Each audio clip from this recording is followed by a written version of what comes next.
Buonasera. Che piacere stare con voi. It's truly an honor to be here tonight. It's truly an honor to be here tonight to celebrate the 40th anniversary of La Scuola d'Italia.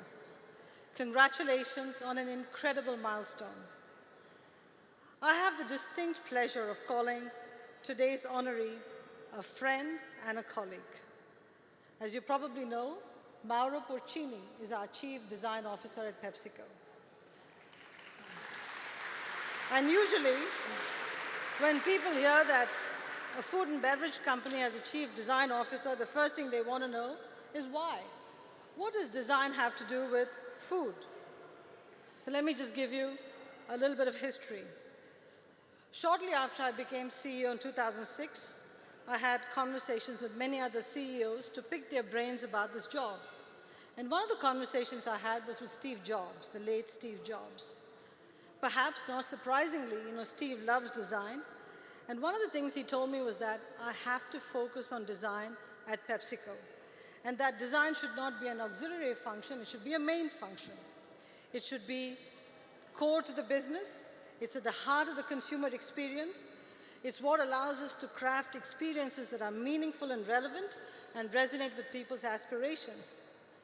And that conversation made me realize that we needed to start thinking differently about design at PepsiCo. And the first thing we had to do was to bring in a true designer into the company. Now, I have to tell you one thing. Steve Jobs said, if you brought in a designer, you've got to make sure he reports to you. He didn't tell me that if you brought in an Italian, I would be working for the Italian. Now,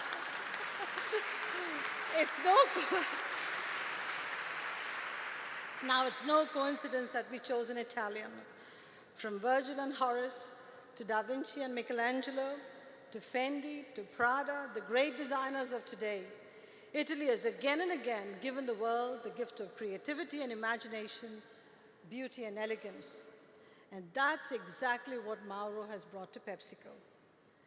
I'd like to think of PepsiCo's history as unfolding in two stages: life before Mauro, life after Mauro. Before Mauro, we did not understand why great design mattered, much less how to integrate it into what we do at the company. Now, people are lining up to talk to Mauro. Our beverage people have sought him to help them rethink product design and development. Our retailers invite them into their shops to talk about how to redo their shelves. Our products today look like they're tailored to the right cohort groups, and it's fundamentally transformed everything about PepsiCo and how we interact with consumers. Mauro's constantly stretching the boundaries of design and bringing that distinctly Italian sensibility to our products and campaigns, imbuing them with an emotion and aesthetic that speaks to a universal audience. To paraphrase the words of Loris Malaguzzi, the founder of the Reggio Emilia philosophy on which this school is based, creativity emerges from a sense of freedom to venture beyond the known. A sense of freedom to venture beyond the known. That's the spirit La Scuola d'Italia instills in its students every day. And that's the spirit Mauro brings to PepsiCo every day. And that's why I'm so proud to join you in honoring him tonight. So once again, thank you very much for inviting me to be part of your special evening. Congratulations on your 40th anniversary. And now let's check out a quick video featuring Mauro and his thoughts on the power of creativity.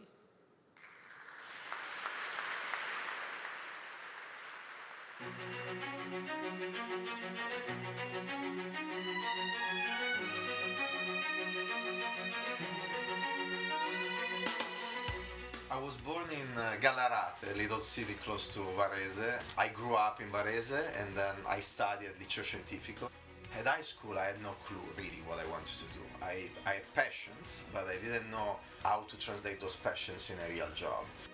I was about to start architecture, and then somebody, a friend of mine, told me that they just opened this new faculty called Disegno Industriale, industrial design. I discovered it was something that I always loved, that I always wanted to do, but I had no clue there was a school to teach you something like this. I think inspiration comes from within. It's all about being curious, look at the world with the eyes of a kid. Pascoli used to say in Italian, guarda il mondo con gli occhi di un fanciullino. So to preserve that kind of naivete and that curiosity that is typical of the kids, and then take it all the way in your life, especially when you grow up and you eventually start to have certain kind of achievements, and it's so easy to fall in the trap of arrogance. We need to keep that kind of curiosity. We need to keep asking questions. We need to keep traveling and reading, and we can learn from anybody, from your CEO all the way to your assistant, from a kid all the way to your grandfather. Anybody can give you something if you're ready to receive it and make it in your own.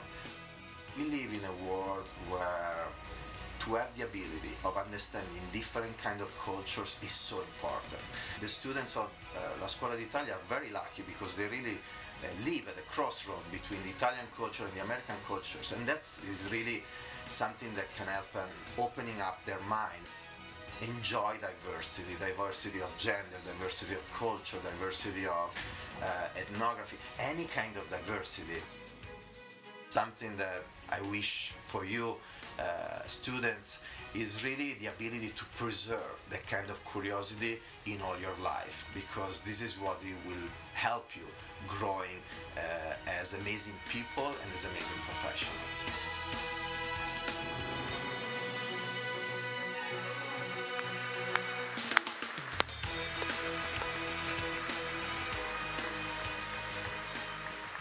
So please join me in welcoming tonight's honoree, Mauro Porcini.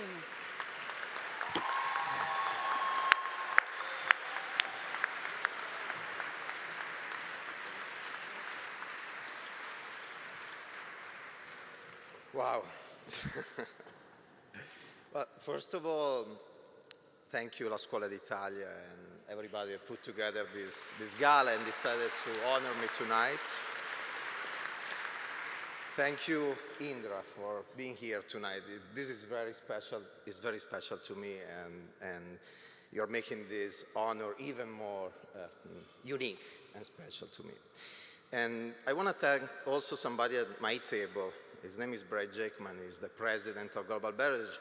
He's the guy that found me frozen in Minneapolis and took me here to New York and to PepsiCo, and became much more than a boss and a mentor, a friend in these years. I really want to thank you tonight, Brad, for everything you mean to me. And then I want to thank all of you that are here tonight to support the Scuola d'Italia and to celebrate with all of us together. It's really a pleasure to receive this award tonight for a variety of many reasons, but there are a few that are really, special. First of all, La Scuola d'Italia is an institution that is creating a dialogue between two countries that I feel like, that are my countries, Italy, where I was born, and the United States that adopt me and welcome me in a fantastic way.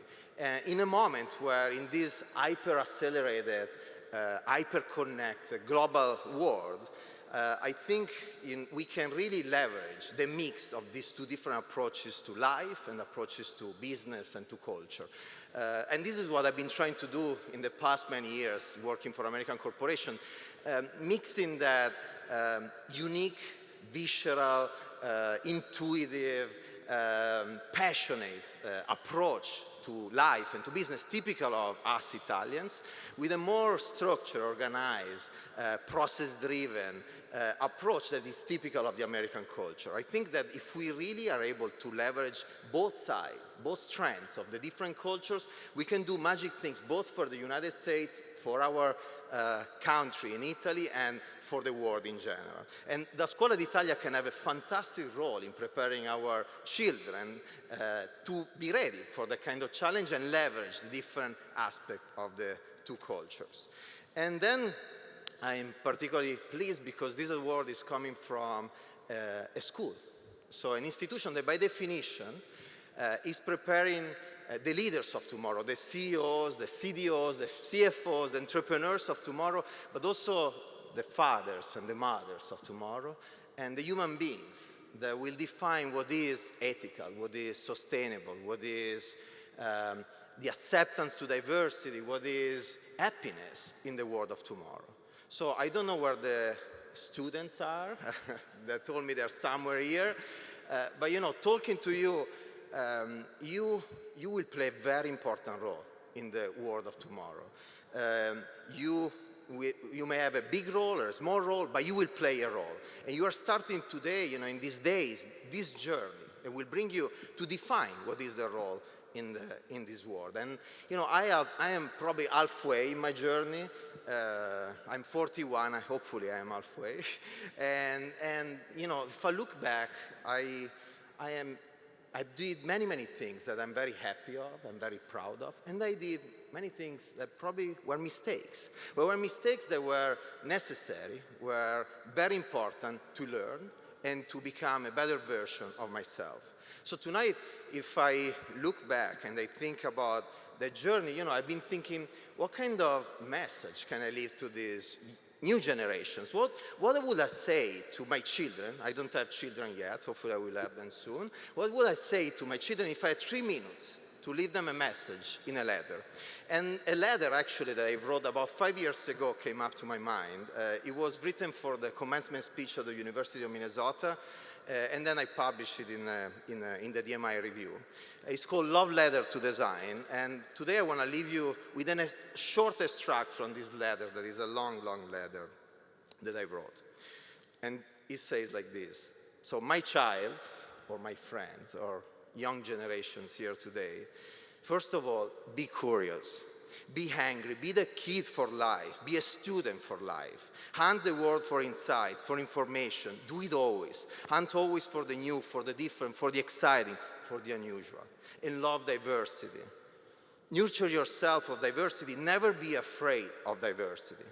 Find your mentors and your inspirational models, starting with your parents, your teachers, and then the people that will happen into your life later on, directly and indirectly. My father and my grandfather, for instance, spent their life painting, using all kinds of techniques, all kinds of substrates, all kinds of tools. And as a kid, my house was always filled with their art and their experimentation. They pursued that passion no matter what, with their genuine, naive, positive attitude. They taught me my love for my job and the love for my job. That's what I wish for you, and that's what I looked for, you know, in the past years, in the people I work with and I hire. I wish for you to love your profession with the same uninterested, visceral, natural, powerful passion that my father and my grandfather had for theirs. My mother, together with many other things that you may expect from your mother, she infused me that amazing love for reading. Reading allows us to become part of a never-ending dialogue that skips the boundary of geography and time. Through reading, you can have access to the most amazing distillation of knowledge and thinking available on Earth, amplifying exponentially the opportunities of exposure to new thinking beyond the circle of people that you may meet in your life, no matter how connected you are. Or my professor of philosophy, her name was Eccelsa Rotondella. She first taught me the meaning of the word philosophy: philo, love, and sophia, knowledge. Love for knowledge, for understanding, for questioning, investigating, challenging. The very base of what I did for the rest of my life, both in my private life and in my professional one. And then many others. I remember Claudio Cecchetto, Stefano Marzano, the CDO of Philips Design. In this room today, I already mentioned them, Indra and Brad, are other inspirational models that I found in my life. Hunt for those models, my friends. Search for people who can inspire you. Be hungry for that. Nurture yourself with their energy. And then listen. Listen with humility. Open your ears and open your mind. Be a sponge. With age and promotions, we all risk listening less and less. How many times I've talked more than I listen? And in doing so, I lost the opportunity to learn from amazing people. Do not fall into the trap of arrogance, because you will stop learning and you will become sterile. But then be confident and make decisions. Listen doesn't mean not acting. Learn and then act. Change, success, innovation is all about making confident decisions. The avoidance of decision-making acts like a cancer in many organizations. I failed in the past when I pushed to over-strategize, to collect every possible bit of information, thus delaying necessary action. And I also fail sometimes by acting too fast. Finding the right balance is the hallmark of any good innovator and any good leader. Decide when to make decisions and then act on them. And then be resilient, be resistant. All of us find closed doors and difficulties. It's part of the game. If you innovate and make changes, you will encounter resistance. It's natural and you should expect it. If you don't, you should wonder if you are really producing something new. So just stick to your vision and go on. Be optimistic. Optimism reduces the level of stress produced by complexity and increases the level of performance. The change engine innovator called to deal with wicked and complex problems every day should be the most optimistic creature on earth. Go to the extra mile. Faced with a goal of 100, many will reach 90, 95, a few will reach 100. But you, my friend, you must go above and beyond. Always set for yourself 110, 115, more. Move as your personal goal up there, reach it, and if you do, then you will be the only one up there.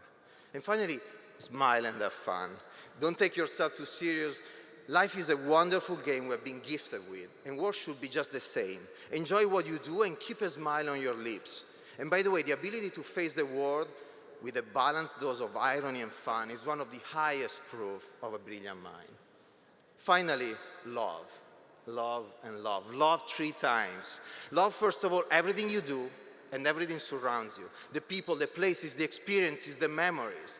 That with the right mindset and with an open mind can inspire you in your personal journey.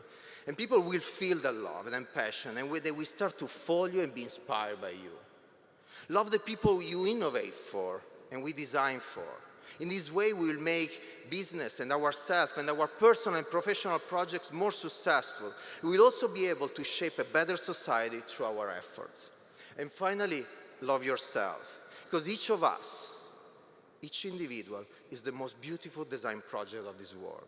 Love yourself because individuals through confidence, curiosity, emotions, leadership, and smartness are the only real drivers of positive change and evolution for businesses, for society, and for the world. We often refer to innovation by talking about processes and frameworks. Processes and frameworks are just tools. They're like a pen or a computer. People are the drivers, the essence, and the soul. A few months ago, I was asked by a journalist where I would see myself in 5 years. My answer went something like this. Wherever there is the opportunity of having a dream to accomplish, a vision to build, and a plan to execute. Wherever I can find excitement and engagement, in whatever geographical and spiritual space that allows me to wake up every day and look at the mirror and say, I am happy. My wish for you, my young friends, wherever you are, is that you will find a personal and professional challenge that every morning, when looking at yourself in the mirror, will make you say, I am happy. Thank you.